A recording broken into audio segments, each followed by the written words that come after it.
I sat in my rental car in the hotel parking lot, that Easter night, hands shaking, tears streaming down my face.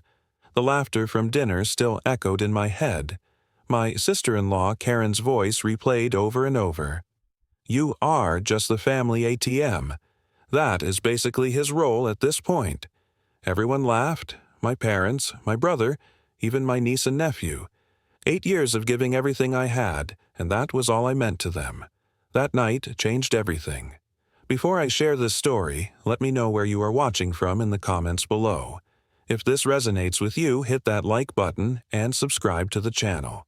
Now, let me take you back to where it all started, so you can understand why that one sentence broke something inside me. I grew up in a small town in Ohio, the kind of place where everyone knows everyone, and family is supposed to mean everything. My father worked as a plumber, spending his days fixing pipes and coming home with grease under his fingernails. My mother worked part-time as a nurse at the local clinic. We were not rich, but we were not poor either. Just a regular middle-class family trying to make ends meet. I have an older brother named Derek. He is 3 years older than me, and growing up, he was the golden child. Star quarterback and high school prom king, the son my parents bragged about at every family gathering. Derek had this natural charm that made everyone gravitate toward him. Teachers loved him. Girls loved him. Our parents absolutely adored him. Then there was me, Rudolph, the quiet one, the kid who preferred books over football, who spent Friday nights coding on an old computer instead of going to parties. I was invisible in my own home. Not unloved, but definitely overlooked. I learned early that I had to work twice as hard just to get a fraction of the recognition Derek received effortlessly. But I did not let that stop me. I studied hard, got good grades, and earned a scholarship to a university in California. I became the first person in my family to graduate from college. While Derek stayed in Ohio, got married young to a woman named Karen, and started having kids, I moved across the country and built a career. I worked my way up from an unpaid internship to a senior software engineer position at a major tech company. My salary grew to around $170,000 a year. But here's the thing about me. I never changed my lifestyle. I still lived in a small one-bedroom apartment. I still drove my old Honda Civic. I did not buy fancy clothes or expensive watches. I saved my money because I grew up watching my parents struggle, and I never wanted to feel that kind of financial stress. Meanwhile, back in Ohio, Derek's life took a different path. He worked as a salesman at a car dealership, making decent money some months and barely anything in others. He and Karen had 2 kids, my nephew Ethan, who is now 12, and my niece Madison, who is 10. They bought a house they could barely afford, drove cars they financed at ridiculous interest rates, and lived paycheck to paycheck. 8 years ago, Derek called me. His roof was leaking badly and he needed $2,000 to fix it. I did not hesitate. I sent the money that same day. He was my brother. That is what family does right. That was the beginning. After that first time, the calls kept coming. It was never a lot at once, always just enough to seem reasonable. Karen needed help with the kids' tuition because they were in private school. Derek's car broke down and he needed repairs to get to work. My parents got behind on their credit card payments. Derek and Karen needed a down payment for a new house because their old one was too small. And every summer without fail came the request for summer camp. $3,500 per kid, times 2. Every single year. I kept a mental tally at first, then started writing it down. After 8 years, I calculated that I had given my family over $120,000. That is not a typo. $120,000. Enough for a down payment on a house in most parts of the country. And you know what I got in return? Not once did anyone say thank you and actually mean it. Not once did anyone ask how I was doing, whether I was happy, whether I needed anything. I was not a brother or a son or an uncle. I was a resource to be tapped. The first real sign came 2 Christmases ago. I flew home for the holidays as I always did. I spent weeks picking out gifts for everyone. For Ethan, I bought a brand new laptop because he was getting into gaming. For Madison, I got an iPad because she loved drawing. For Derek and Karen, nice gift cards to their favorite restaurant. For my parents, a new television because their old one was dying. Christmas morning came. The kids tore into their presents, barely looking at me before moving on to the next box. Derek gave me a pair of socks. Literally, a $3 pair of socks from the discount bin. Karen did not give me anything at all. When I looked at my mother hoping for some acknowledgement, she just shrugged and said, "Rudolph does not need presents. He has money." Everyone laughed like it was the funniest joke in the world. I laughed too because what else could I do? But inside, something cracked. For the first time, I saw clearly what I was to them. Not Rudolph, not family, just the guy with the checkbook. But I pushed those feelings down and kept giving, because that is what I had always done. The months leading up to Easter felt different somehow. The requests for money came faster and with less pretense than before. In January, Derek called asking for $5,000. He said he needed it for a down payment on a new SUV. When I asked what happened to his current car, he said Karen wanted something bigger for the family, something nicer. I sent the money because saying no felt impossible. In February, something unusual happened. Karen called me directly. In 8 years, she had never once called me herself. Her voice was sweeter than honey as she explained that Madison had a chance to go on a school field trip to New York City. A once-in-a-lifetime experience, she said. Just $1,200. I agreed, ignoring the discomfort in my gut. In March, my mother called. Dad needed new dentures, she said. Could I help out? $4,000. I sent it, but this time I asked a question I had never asked before. Is everything okay financially with everyone? There was a pause on the line before my mother answered. We just know we can count on you, Rudolph. Something about the way she said it made my skin crawl, like I was not a person, but a guarantee. A safety net that would always be there. I wanted to say something to push back, but I did not. I never did. When Easter approached, I booked my flight home. I spent time picking out gifts for the kids. Nike sneakers for Ethan because he had been eyeing them for months. A nice makeup set for Madison because she was getting to that age where she wanted to experiment. I bought flowers and expensive wine for my parents. On the flight to Ohio, I stared out the window and let myself hope. Maybe this year would be different. Maybe we would have real conversations. Maybe someone would ask about my life, my work, whether I was seeing anyone. Maybe I would feel like part of the family instead of just the family benefactor. I rented a car at the airport and drove 2 hours to my parents' house. The familiar streets passed by and I felt a mix of nostalgia and something heavier I could not name. When I arrived, Derek and Karen were already there. Their new SUV sat in the driveway, shiny and expensive. The kids were running around in the backyard while the adults sat on the porch drinking lemonade. I grabbed my bags and the gifts and walked toward the house with a smile on my face. The kids spotted me first. Ethan ran over, but his first words were not hello or I missed you. Instead, he asked Uncle Rudolph, "Did you bring us something?" Before I could answer, Karen appeared at the door, eyeing the gift bags in my hands. "I hope it is something good this time," she said, not even bothering with a greeting. I swallowed the hurt and handed out the presents. The kids seemed happy enough, though they barely thanked me before running off to play with their new things. Karen examined the makeup set with a critical eye, said nothing, and set it aside. Dinner was the traditional Easter ham that my mother always made. We gathered around the big dining table, and for a moment it almost felt like a real family gathering. But the conversation quickly became what it always was, the Derek Show. Derek talked about his job, how he was close to a big promotion.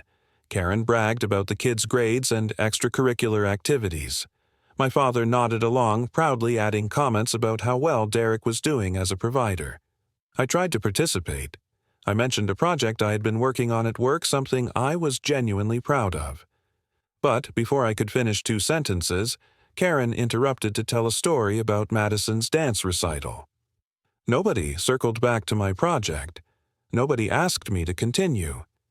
I sat there moving food around my plate, feeling like a guest at someone else's family dinner. Then, halfway through the meal, Karen brought up summer camp.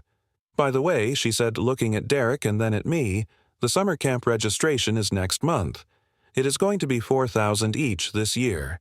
They raised the price. The table went quiet. Every pair of eyes turned to look at me.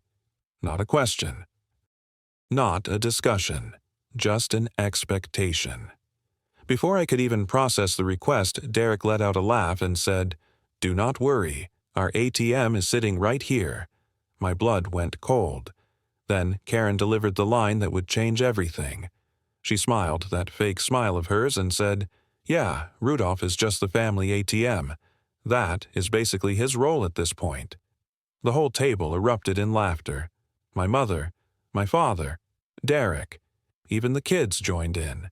Ethan pointed at me and said in a sing-song voice, "Uncle Rudolph is the ATM. Beep, beep, give me money." Madison giggled uncontrollably.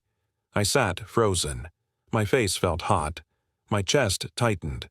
I looked around the table, waiting for someone to realize they had crossed a line, waiting for an apology, waiting for anything. Instead, my mother added her own commentary. "Well, Rudolph does not have kids or a wife, so he has extra money anyway." More laughter. I forced myself to smile. "Yeah, I guess so," I heard myself say. But my voice sounded distant, like it belonged to someone else. Inside, something shattered. 8 years of sacrifice, 8 years of putting their needs before my own, and this was how they saw me. Not as family, not as someone who loved them, just as a machine that dispensed cash on demand. After dinner, I helped clear the table in silence. Karen walked up to me and handed me a piece of paper. "Here is the info for the camp," she said casually. "You can pay online." It was not a request. It was not even a question. It was an instruction. I took the paper and nodded, not trusting myself to speak. I left shortly after claiming I was tired from the flight. Nobody tried to stop me. Nobody asked if I was okay. I drove to my hotel in silence. I had booked a room because there was no space for me at my parents' house. There was always space for Derek and his family, but not for me. I had never questioned it before.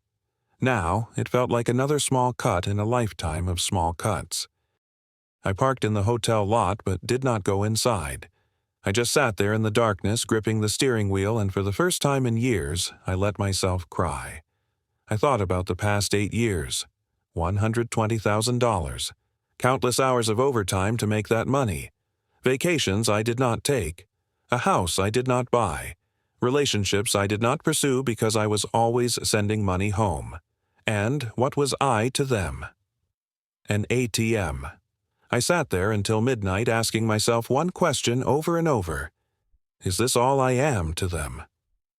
That night in the hotel room, I could not sleep. My mind raced through every request, every check I had written, every time I had dropped everything to help. I grabbed the notepad from the desk and started writing it all down. The roof repair, the car payments, the private school tuition, the down payment on Derek's house, the summer camps, the medical bills, the credit card debts, the emergency loans that were never repaid. When I added it all up, the number stared back at me. $123,400 over 8 years. I looked around my hotel room, a cheap place near the highway. Then I thought about my apartment back in California, my old car, the vacations I never took, the savings account I kept dipping into for family emergencies. I was 34 years old. I had no house of my own. I had not been in a serious relationship in years because I never had time or money for myself. I had given everything to a family that saw me as nothing more than a source of income. In that moment, something shifted inside me. The guilt and obligation that had controlled me for so long suddenly felt smaller. And in its place, a new feeling emerged. Resolve. I made a decision. I would not pay for summer camp this year. For the first time in my life, I was going to say no. I flew back to California the next morning. Weeks passed. I waited for someone to call and ask how I was doing to apologize for what happened at dinner. Nobody did. 3 weeks went by, then 4. Finally, a few days before the summer camp registration deadline, my phone rang. It was Derek. His voice was casual, like nothing had happened. "Did you pay for the camp yet?" I took a deep breath. My heart pounded, but my voice came out steady. "No. And I am not going to." Silence on the other end. "What do you mean?" Derek asked. "I mean, I am not paying for summer camp this year. Or anything else." Derek laughed, but there was nervousness in it. "Are you joking?" "No," I said. "I am done being the family ATM." The explosion was immediate. Derek called me selfish. He said I was turning my back on family. He brought up everything he could think of to guilt me. All the times they supposedly supported me.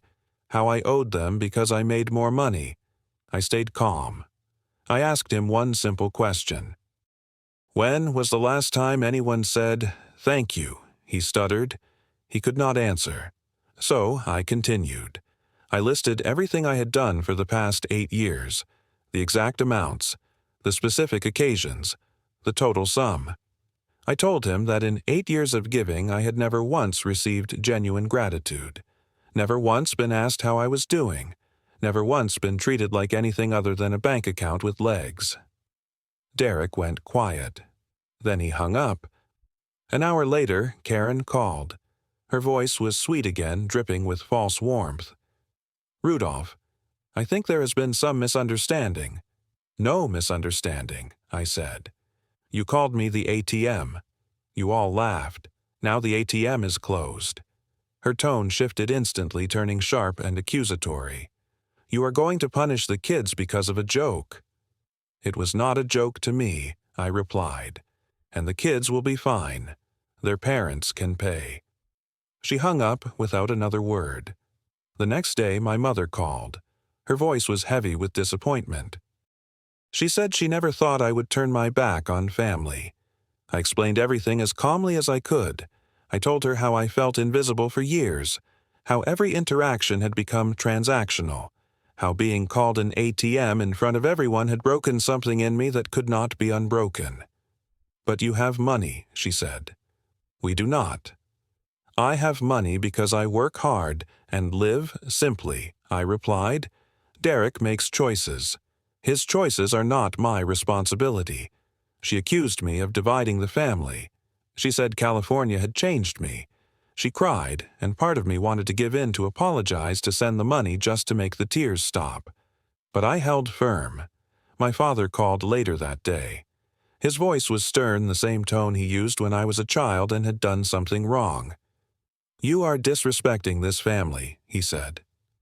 I took a breath before responding. I have done nothing but give to this family for 8 years. What I got back was being called an ATM and laughed at. If setting boundaries is disrespectful, then I guess I am disrespectful. He hung up without saying goodbye. The summer camp deadline came and went. I later learned that Derek and Karen had scrambled to find the money. In the end, they could only afford to send one child. Ethan went to camp. Madison stayed home. For the first time in years, I did not feel guilty about what happened in my family. I felt free. I took the $8,000 I would have spent on summer camp and put it toward a down payment on my own apartment. My first real home. I started going out more. I met a woman named Samantha at a coffee shop near my office. She was kind and funny and actually interested in who I was as a person. We started dating. At work, I was finally able to focus without the constant anxiety of family emergencies. I got promoted to senior engineer. My manager said she had never seen me so focused and confident. Summer turned to fall. I did not hear from anyone in my family. At first, the silence hurt. Then it became peaceful. I woke up each morning without dreading a phone call asking for money. I went to bed each night knowing that my hard work was finally benefiting me. For the first time in 8 years, I was living my life for myself. The first few months after I cut off the money were harder than I expected. Not because I regretted my decision, but because guilt is a powerful thing. Some nights I would lie awake wondering if I had been too harsh. Maybe I should have talked it out first. Maybe I should have given them one more chance. The voice in my head sounded a lot like my mother telling me I was being selfish, that family should come first no matter what. But slowly, the guilt faded. In its place came clarity. I realized that for years I had been living for their approval. Every dollar I sent was really me trying to buy love, trying to prove that I was valuable, that I mattered. But you cannot buy love. And you cannot earn approval from people who only see you as a resource. I started therapy. I learned about boundaries, about the difference between helping and enabling. I learned that saying no is not selfish. Sometimes it is the most loving thing you can do, both for yourself and for others. As Thanksgiving approached, something unexpected happened. My mother called. Her voice was different this time. Softer. Less accusatory. She said she missed me. She said the family was not the same without me. She invited me home for Thanksgiving. I did not answer right away. I let the silence stretch while I thought about what I wanted. Finally, I said I will come. But things are going to be different. No more ATM jokes. No more expecting me to pay for everything. If you can agree to that, I will be there. She hesitated. I could hear her breathing on the other end. Then she said, "Okay." I flew home for Thanksgiving with no expectations. The dinner was quieter than usual. Derek barely made eye contact with me. Karen kept her distance, polite but cold. My parents seemed unsure how to act around me, like I was a stranger they were meeting for the first time. But the kids were different. Ethan came up to me before dinner looking nervous. He shuffled his feet and said, "Sorry, we called you the ATM Uncle Rudolph." That was mean. I looked at this 12-year-old boy and I felt something loosen in my chest. Kids learn from adults. He had learned to see me as an ATM because that is how everyone else treated me. But he was also capable of learning something different. I told him thank you. I told him it meant a lot. And I meant it. That apology from a child was more sincere than anything an adult in my family had ever said to me. Dinner was not perfect. The conversation was stilted at times. Old tensions simmered just below the surface. But something had shifted. They saw me differently now. Not as the ATM, but as someone with limits. Someone who would not be taken for granted anymore. Looking back now, I understand that this was never really about money. It was about worth. For years, I believed my value to my family was measured by what I could provide. When I stopped providing, I expected to become worthless to them. And maybe in some ways, I did. But here is what I learned. My worth is not determined by others. It is not measured by the size of my bank account or the checks I write. My worth comes from who I am, not what I give. I do not hate my family. I never did. I just had to learn to love them in a healthier way, with boundaries, with respect for myself, without sacrificing my own well-being for their approval. These days, my relationship with my family is not perfect, but it is honest.